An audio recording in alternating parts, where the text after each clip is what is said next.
Hi everybody, I'm shooting this video as I promised on my Instagram. This video is after a conversation that I had with a leading lifestyle magazine here in Hong Kong. I had it earlier this week. I met with the magazine. They are researching on art collectors in itself and primarily on the motivation, the background. As I asked them what was the motivation for doing that article, and they told me that that the readership is usually quite interested on these stories. They want to see why collectors collect particular works and so on. And I did find quite interesting that these stories they have an audience, and therefore, like, hey, why not? Why don't I just shoot my version of the story on a video and let everybody to think about it. So yeah, my overall, in a nutshell, my overall inspiration to collect is curiosity. It's not really aesthetics. I collect not necessarily to decorate my walls, even though the works are in my wall, but the reason I collect them is because they are telling me something constantly. They are reminding me about the world and the reality that we live in.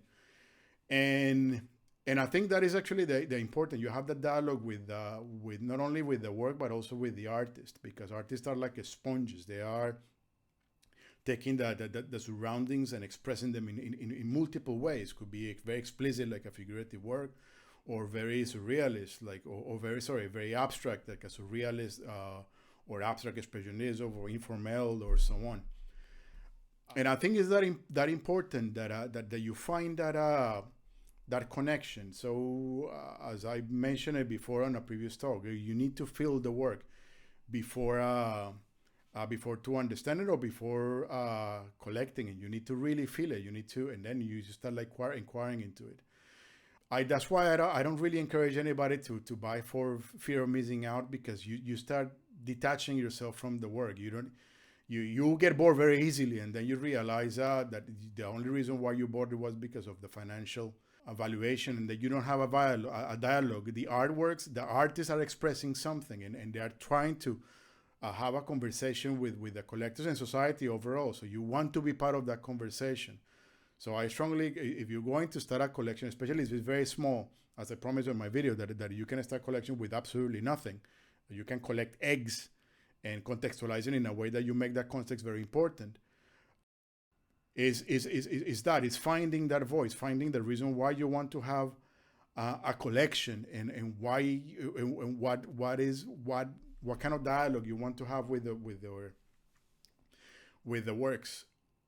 And so for me, art collecting is more of a self-reflection. It's more about yourself than anything else. And you can collect anything.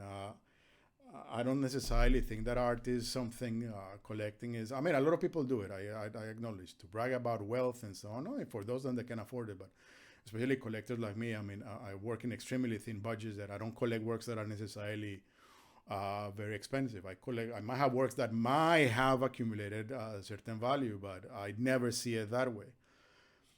But for me, it's having that dialogue. And on that, as I promised on my video, I want to give you an example. So I want to show you one work that I recently acquired, and I want to give you the context.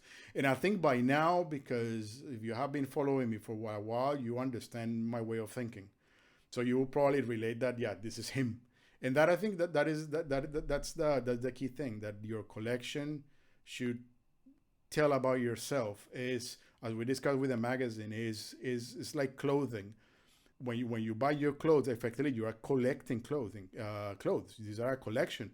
It's a collection of a style. This is like yourself, and you collect clothes that fits you and tell you and tell who you are. They showcase who you are as a persona.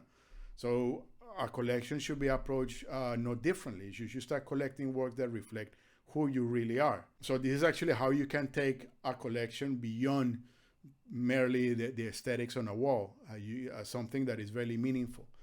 So it starts with that, and when you look at the leading collections in the world, which are the ones in the museum, those are the most important collections in the world. It's not the ones in private hands, or the ones that are in private hands and in museums that are eventually for everybody. There are collections that are so relevant culturally that society overall benefits from it. So think about it. Think that if you want to start a journey of collecting beyond aesthetics, find your inner voice, and as you start growing, see if you can push that inner voice and resonate that voice into a wider audience. And if you think you can do it, if you have a message to convey, then you're on the right path.